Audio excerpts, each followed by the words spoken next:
Welcome back to the Basketball Forever podcast. I'm Nick Jungfer. Joining me is a man who always has his feet on my desk, Alex Sumsky. It's actually not true. You always have your feet on Jordan's desk. The cameraman. Yeah. He cops the brunt of that, doesn't he? I have a habit of sitting there, and when I get in the zone, I'll just like put my feet up, and I'm conscious of the encroachment, the office encroachment. And there's like a line in the desk, and when I put my feet down, I put the heels just behind the line like this, so that it's enough for it to be a nuisance, but not enough for me to be accused of encroachment. Got him on a technicality there. I love that you're conscious of the encroachment, but you spatial awareness. Do it anyway. Spatial awareness, very important. It's very Jim and Dwight when this happens. It's like players that always seem to, when they're in either ends of the three-point line, always seem to put a foot on the back line, and you got to know your spacing. Treading that line. Exactly. So, mate, we have a whole new set of awards. Well, same awards, but they have new names named after various great players. Yeah, it's a big reshuffle. Yeah, firstly, let's just start here. Do you like it? Do you like having, the MVP being the Michael Jordan Award and so on? I kind of knew it was coming. I sensed it a little bit. I mean, not excluding this week, which kind of, obviously associated player names with all of the awards, like putting that aside, there's been a few changes with, obviously they introduced the conference finals MVP awards, and that was Magic Johnson and Larry Bird. Yep. And then, of course, the All-Star trophy is now the Kobe Bryant All-Star MVP. Right, so we've had some new additions. We've had existing ones named after and I players, thought, and now we've had some actually brand new awards, Conference Finals, All-Star. Right. That wasn't announced today, but no, they're still fairly new. Yeah, and I mean, I kind of thought that it was originally paying tribute to Kobe after his passing. I was like, this is, there was a big push. Like a special one-off for him? Well, there was a huge push in order to change the logo from Jerry West to Kobe Bryant, which, by the way, I thought was an incredible idea. I think the logo stylistically is still recognizable no matter which player or silhouette you cycle in and out of that logo now. They've got that great brand equity. Yeah, it's getting a good run everywhere. Yeah. And it got a lot of signatures, like millions and millions and millions. And I think Tyson Beck did the mock-up of the logo. It was, I thought that was cool. And then when they didn't do that, I thought the consolation prize was that, they renamed the All-Star MVP trophy after him. And as it turns out, that was kind of the beginning of a tidal wave of renaming. Yeah. I think new awards as well. I think it was like, let's just pay tribute to everyone, it seems. Does that mean you don't like it, or you think it's a bit too much now? Or look, I like it in principle. I think that some of the award name selections were a little bit confusing to me. Yeah, okay. I don't know if I could completely agree with all of them. So let's hear it. What's at the top of your list, or what sort of initially struck you as, this is a bit confusing, that's a bit weird? So I think that you've got like Michael Jordan as the MVP. That makes, perfect sense to me. It's the first time he's ever been, sort of given a naming right to something within the NBA, and given his, almost a consensus number one all-time great. That was long overdue. Well, that's being challenged more and more. He's becoming less of a consensus, if anything. And I've also seen people, even that one, I personally like that one, but a lot of people have said, well, what about, firstly, do we know if MJ's definitely the GOAT anymore? But secondly, Kareem's won more MVPs than anyone else with 6. So I'm seeing arguments on Reddit and everywhere saying, or should it be Kareem? Yeah, I think the way that I sort of thought about it was that you almost can't give Kareem, if they were to release all these awards, right? Imagine what would have happened if it was Kareem and the rest of the players and Michael Jordan got completely snubbed. Yeah, it has to be in there somewhere, and that's the logical place to put him, right? So we both like that one, but there were some others that you weren't so sure about. So Defensive Player of the Year was Hakeem. Yeah. I didn't mind that. I didn't mind it either. He's still, in my mind, one of the greatest defensive players ever. I don't think that there's an issue with that. But Rookie of the Year, Wilt Chamberlain, Rookie of the Year. Is that one where it's like we need to put, you know how we said we need to put MJ somewhere? Is it like they felt like they need to put Wilt somewhere and they couldn't kind of find anywhere else, so they put him there? I mean, Rookie of the Year is a hard one because it's, with MVP, we can say we can look at the guys that have won the most. Other than Ben Simmons, you can't win multiple Rookie of the Years.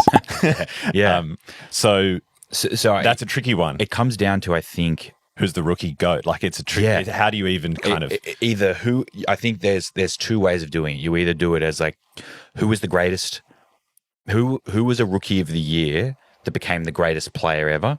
Yeah. Or who was just the straight up Rookie of the Year GOAT, like who's Michael Carter Williams Award, where it's the triple doubles as a rookie. That's right. No, sorry. Well, that's kind of what I'm thinking. It's like either that or you go, or just the rookie season itself. The rookie season forget itself. Everything else. And to be honest with you, Michael Carter Williams. Every time I think of incredible rookie performances or rookie years, I always think of that. That dude's like his very first game, that debut, like right out of the gates, because it was against Miami Heat. Who were the championship favorites, and he had almost a quadruple double, and the win. I don't think it gets better than that. But it's it was sort of one of those ones that threw me. Because again, this is another instance where Michael Jordan was Rookie of the Year too. There's been a lot of, and he's greatest player of all time. There's a lot of crossover with a lot of this. So maybe it was. Do we know what Wilt's rookie numbers were? Oh, not off the top of my head. I wonder. But he was big numbers right out of the gate. Jamie, pull that up.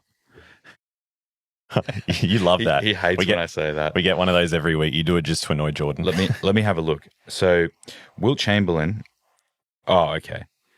So in his rookie year, he averaged 37 points per game, 27 rebounds a game. Oh, so he was the rookie GOAT by the sounds of it. It just sounds funny to have someone who's accomplished so much more, but he's named after the Rookie of the Year award. It just feels strange. But would it feel even stranger if he's not named after anything? If he gets snubbed completely, that's probably even weirder. Well, he led the league in scoring and in rebounds and in minutes played in his first year. So maybe on the basis that no one's, I think, ever done that. It's pretty hard to make a case against that. Exactly. Yeah. Maybe that is fair enough. Yeah. Have I just talked myself out of not liking that? Maybe. I think you have. You changed your opinion with the facts live on air. Well, what are the rest of the awards? Okay, so Havlicek is a guy that a lot of people don't know a lot about. That was Sixth Man of the Year. Sixth Man of the Year. Yeah. Now, there's been even current NBA players and just a lot of buzz in general for either Manu and also Lou Will, because he's like a beloved guy. Havlicek, if you go back and actually read about him from people who were around, they will tell you that he pioneered the Sixth Man of the Year position. And that he was incredible off the bench, and he was one of the greatest players ever, but came off the bench, and that really there is no case against him. It's just hard when someone played so long ago. We haven't really seen him play, and we've fallen in love with players like Manu and Lou Williams. So there's always going to be a push. Or Jamal Crawford. That's another one, because those guys are so much fun. Jamal and Lou Will were just instant offense. And these are all-time winners in terms of that award. Yeah. It's really hard because it's funny. They've rolled these awards out and named them. Sorry, they haven't rolled these awards out now. They've named these awards now in today's world, but they're using like NBA Origins thinking. Really historic. Had you have named them these awards at the time, I would be like, when they were during the awards inception. Yeah, I would have thought, you know what, that's completely reasonable because they were the consensus best at whatever this was at the time, and now when you look back over history, you're saying, well, this is the name of the award because this person like pioneered it or whatever it may be. As you just explained with John, but the problem with naming them today is that there are people that have well and truly surpassed those players in that particular function, whether it's six man, whether it's MVP, there's another one that's coming up, which I'd love to touch. I have a important point to touch on with, but I think that makes it really, really difficult because, you know, the NBA is going to exist for, you know, it's been however many years now. It's going to exist for another 60, 70, 80, 90, 100 years plus. Are we really going to anchor these awards to players that everyone's going to forget and undoubtedly get surpassed? Or was this an opportunity to seed some new names into history? Right. And it makes me think, you know, in the next 10, 20 years down the track, at some point you'd have to give this a refresh, right? Like in the same way that do we eventually... I don't actually think it's an insult to history or to Jerry West if we change the logo. It's not even any disrespect to Jerry West if we did that, or any disrespect to these guys if we renamed these awards. It's just you were paid tribute to for 50 plus years, and eventually it's someone else's turn in the sun. I actually don't have much of a problem with the logo one.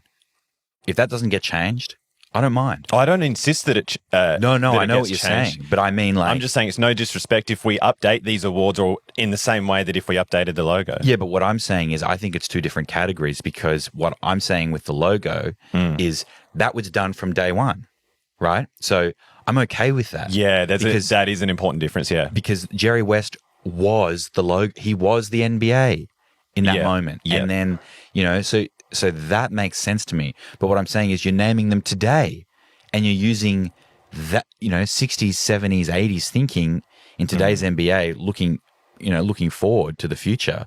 I don't know. I think that it's a different kettle of fish, and that in today's NBA, it would make sense to name the awards after who's at the top of the mountain now. Yeah, okay. For those awards. I guess they're looking at it more as so you'd prefer it to be more reflective of the times rather than looking at it all time. If it was the Jamal Crawford Six Man of the Year award trophy, that'd be awesome. I would have no issue. In fact, I think that's almost better. And then if we were to go down that road and we name them after sort of the current era, so then in 20 or maybe even 30 years, we would kind of give it a refresh and rename them if we're following your system, because we'd kind of have to, right? It depends. I mean, we can't go 50 years and still have the Jamal Crawford. No, I think under your system. I mean, projecting 50 years into the future is like it's almost it's really difficult to do, and like, you know, have any sort of, so much will change, right? Let me pull up the AI again. Yeah, that's what I thought of too. Yeah. Like, we're getting there. But I don't know. I think that, right, they'll obviously get surpassed at some point. But I, you know, can't really think about that now. I'm more thinking about the fact that, well, I'll have kids. They'll watch the NBA, and they won't even have the capacity to pull up footage of John. Yeah. Like, you can't even watch that dude. But whereas Jamal Crawford highlights are etched in history.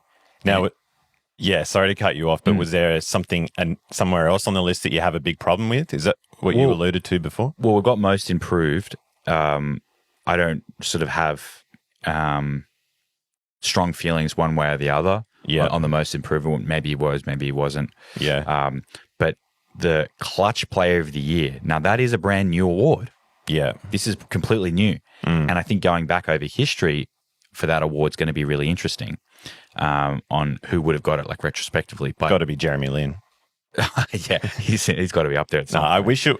I wish it could be Kobe. That's just who. That's my point. Springs to mind for me and everyone in this whole generation. Surely, I would have. But he's already got the All-Star. That's the only reason they couldn't give it to him. We give him clutch instead. Give All-Star to someone else. Yes.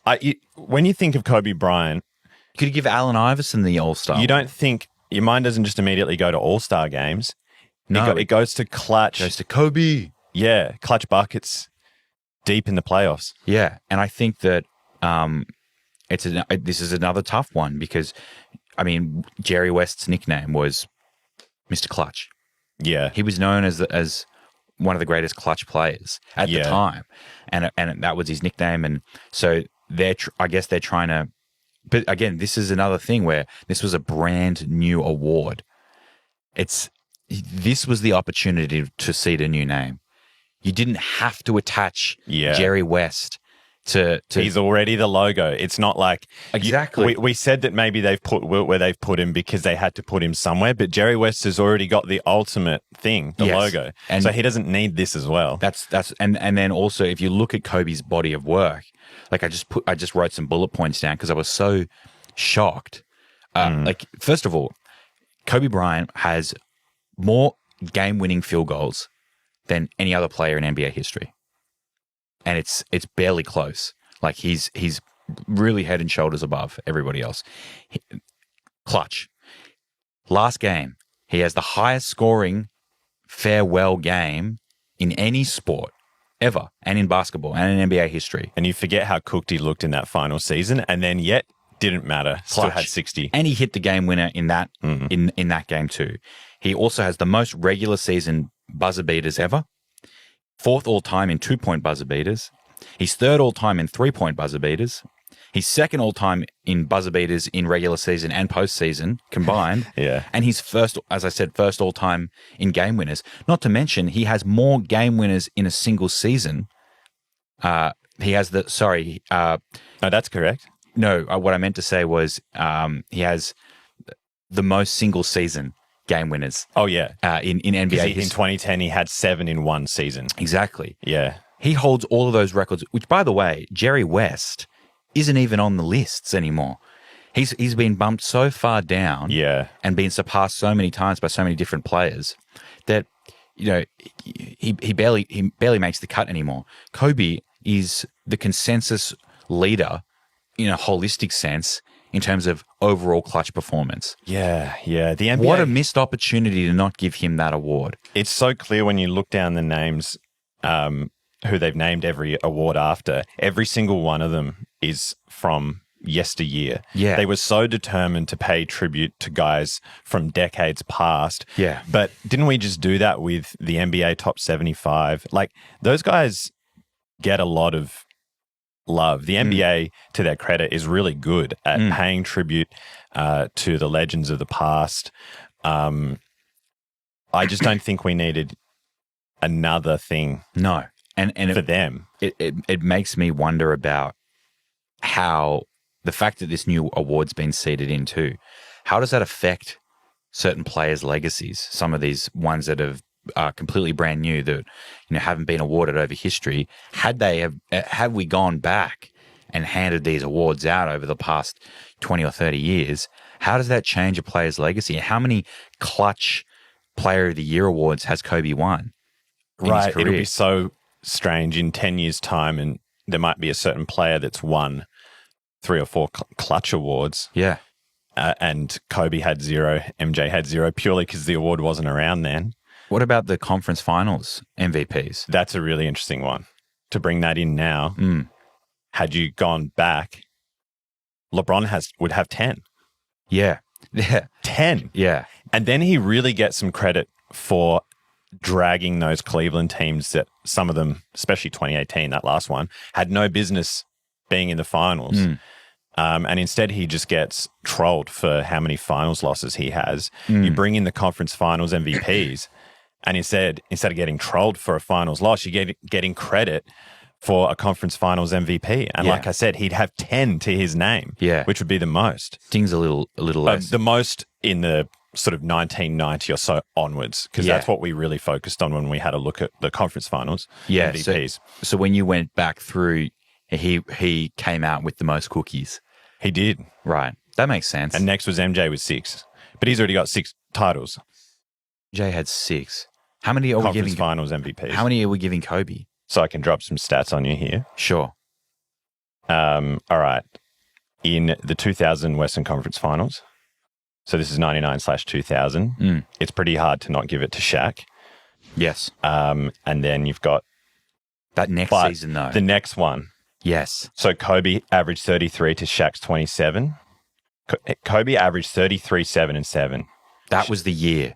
And he carried. Shot almost 52%. Yeah. His game score was 25.4 compared to Shaq's 19.4. He was come on. Definitely. That's it. And they swept the Spurs 4-0 That was Kobe. In the conference That finals. Was Kobe. That was Kobe. I think you can only give him that one. The following season in 2002, Yeah. Shaq was 30 and 16. Kobe was 27. Honestly, 6. One of those years you could have given Kobe one of the finals MVPs. Yeah. So that's a whole other debate. So you give him 2001. Yes, you definitely give him that. Yeah. The others are definitely up to debate. And then you've got to be able to. So then you're giving him 2008s, 2009s, and 2010s. Right. So Kobe has 4. That's a pretty good body of work. So Kobe would have had 4 conference finals MVP, which ranks him equal 4th. Yeah.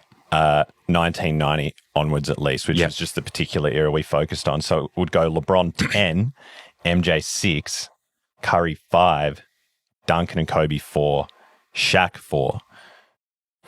Man, here I was thinking that Kobe's ones would really bolster his all-time case, but all it really does is absolutely just solidify LeBron's case, doesn't it? Oh, he's far and away. That's unbelievable. 1990 onwards, he's head and shoulders above everyone. God, that's unbelievable. And it just gives him the credit that he deserves for making the finals every single year. Yeah. And that the durability as well as the that sustained greatness to not run out of steam is unfathomable. So it's really interesting when you start to look at how differently we might have talked about things had we awarded the conference finals from day one. I think everyone looking on Facebook stream at the moment we should throw up the full list on there for them to take a look at. Yep. That's really interesting. It really does sort of change the legacy a little bit. And other guys get their due as well. So Rip Hamilton was statistically just the raw basic stats was kind of the man for 2 of those conference finals with the Pistons. Durant gets a couple, Dirk gets a couple, Jason Kidd gets 2. Nice. There was a year where he was 20, 10, and 6 or something. Yeah. You sort of think of him, if you think of older Jason Kidd, where he was on Dallas and just very much pass first, but he's averaging 20 to go with all the assists back then. So we'll put up, the full list for everyone to see, but it certainly makes for some interesting reading. All right, so before we get out of here, any other business? Anything else you wanted to discuss? Did you see? I don't know what podcast it was, but DeMarcus Cousins went on some podcast and talked absolute fucking dribble.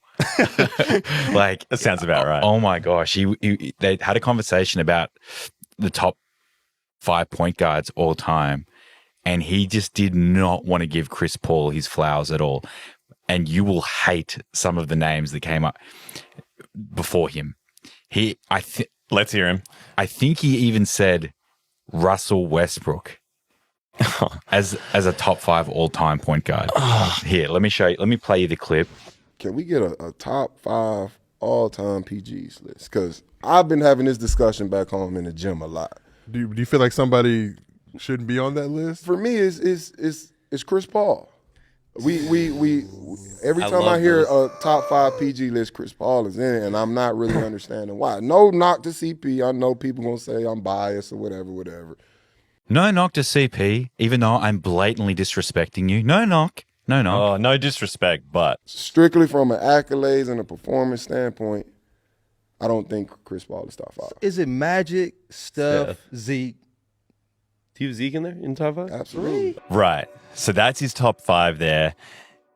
When you said Russ that's when you really lose. Like, to exclude Chris Paul's ridiculous enough. I mean, tell me based on tell me you don't understand basketball without saying you don't understand basketball. It's so funny to me how some of these NBA players, it is like you pulled some nuffy out of our comments section. There's a reason why. And they played the game at a professional level, and then how do they not understand? I guess, or they do understand, but they've got their grudges and their axes to grind, and that clouds their logic. But he would never apply that logic to himself. I mean, what are his accolades in performance? Oh yeah, nothing. No, but he thinks he's a top center. These guys have. He's out of the league for a reason. Oh, I think that's so slanderous to do that to Chris Paul. And he's like, based on accolades and performance. First of all, I don't know what the hell that means. He's led the league in assists in God knows how many times, in steals. He's an All-NBA first team player, caliber player over his career, but then also all team first for defense as well. And we've talked about before the guys that he's just made into all-stars. And then the fact that every single team that he joins, he turns into a playoff team. Right. And the sorry Phoenix Suns into a finals team. Even that Oklahoma City team that was not meant to go anywhere and was given a 0.6% chance of making the playoffs by ESPN, took them to the playoffs. Yeah. He, an all-time leader in, win shares per 48 minutes. You know what it is? Guards. Because he is such an annoying guy to play against, so many guys just don't want to give him his flowers. It's the Patrick Beverley effect. You know, when he did that embarrassing media tour, he was on a different show every morning for 2 or 3 days in a row. Yeah. And I had nothing but bad things to say. Oh, Chris Paul's being trashed, this, that, and the other. And then they pull up Chris Paul's stats for that 3-game stretch where he was bad. And I was looking at them, and Patrick Beverley's just absolutely torching him. And I'm like, those stats are Patrick Beverley's career averages. Yeah. Give me a break. Give me a break. What about you? Anything that's been grating you? Oh, yes, actually. Thank you for asking. Yeah. Rich Paul coming out and saying, also, by the way, I love this segment where we just talk about stuff that's pissing us off. Yeah. It's very therapeutic. It is. Get it all out. Rich Paul came out. He's mad at the media for referring to Anthony Davis as injury prone. He's mad at the media for referring to the most injury prone player possibly of all time as injury prone. You know what's so funny? He's only saying that now because AD's gone on this 15-game stretch.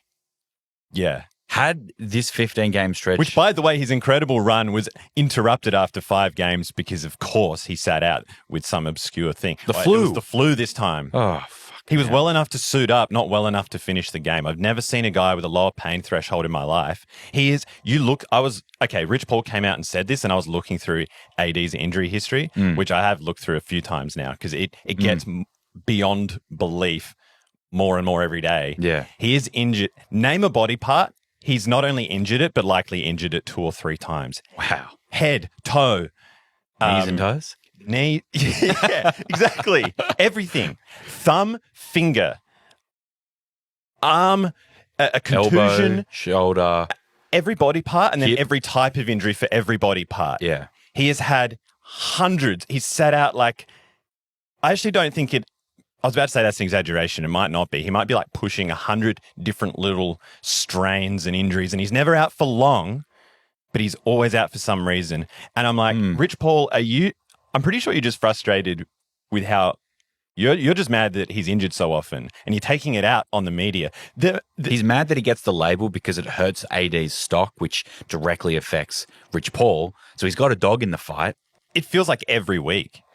There was a stretch where it became comical. I mean, Kawhi will be up there, but his aren't really regular as much as it is just long periods of time out for those injuries. And there are so many, speaking of it becoming comical, there are so many things where it's like nothing even happened.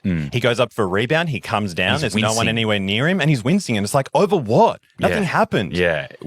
I think Rich Paul's just really in his feelings about, I guess the fact that reality is getting outlined by the media on this one. I don't think this is any fault of the media's to make a lot of media members have a lot to answer for. Saying that Anthony Davis is injury prone is a pretty funny one. That's what you want to choose out of all everything? Of the slander that one of his athletes has received. Right.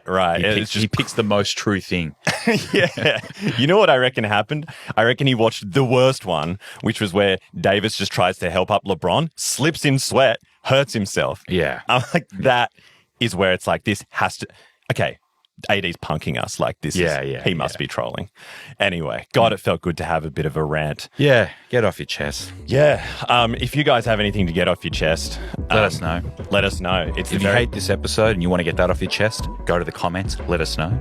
Yeah, you need to tell them to do that. Yeah, You don't need to be told to do that. You know what to do. They're already mid-rant. They're typing now. Yeah. But do let us know what you think. We genuinely do actually want to know what you guys think. And we do read all the comments, good and bad. Yeah, we take it on board, cry ourselves to sleep, and resume reading again in the morning, don't we, mate? That's exactly right. Okay. We'll be back soon. We'll see you guys then. Thanks for tuning in.